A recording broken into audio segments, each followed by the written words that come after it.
একটা পূজা, এটা তাদের ধর্মীয় উৎসব, কিন্তু আমাদের জন্য এটা পাপ। আমরা মসজিদে যাওয়ার সময় পূজা মণ্ডপ দেখে যাব, আসার সময় পূজা মণ্ডপ দেখে আসবো, এটা কি হতে পারে? আমরা মুসলমানেরা যখন মসজিদে যাব তখন মন্দির দেখে যাব, যাওয়ার সময় দেখব, আসার সময় দেখব, আমাদের পাপ হবে না?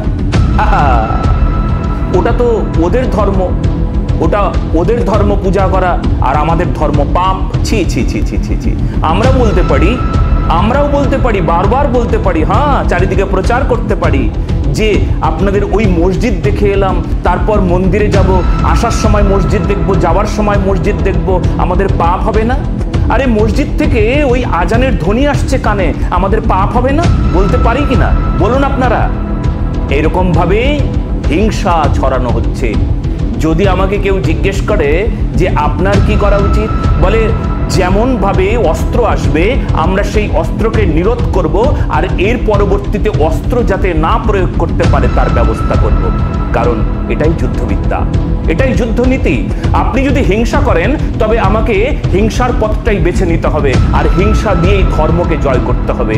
আপনি যদি প্রেম করতে আসেন তাহলে অবশ্যই আমাদের কাছ থেকে প্রেমই পাবেন, কারণ প্রেম লাভের জন্য প্রেম করতে হয়।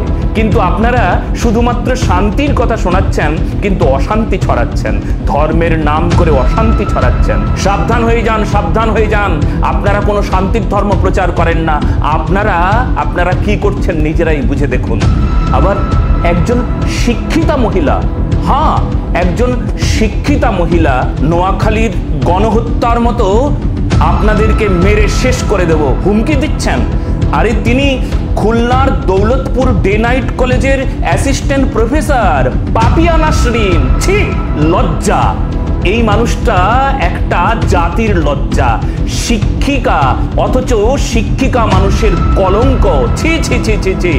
যিনি বলেন ভারতে গিয়ে যত ইচ্ছা পূজা করো, এটা মুসলমানের দেশ, বাড়াবাড়ি করলে নোয়াখালীতে 1946 সালে যা হয়েছিল সেটাই হবে। দেখুন হুমকি দিচ্ছে। আমাদের আসাদ নূর ভাই সেটি নিজের ফেসবুক প্রোফাইলে তিনি পোস্ট করেছেন, সবাই দেখে নেবেন। এমনভাবেই বিদ্বেষ ছড়াচ্ছে, এমনভাবেই এরা শান্তির ধর্ম প্রচার করে। এরা নাকি ইসলাম, শান্তির বার্তা বহন করে।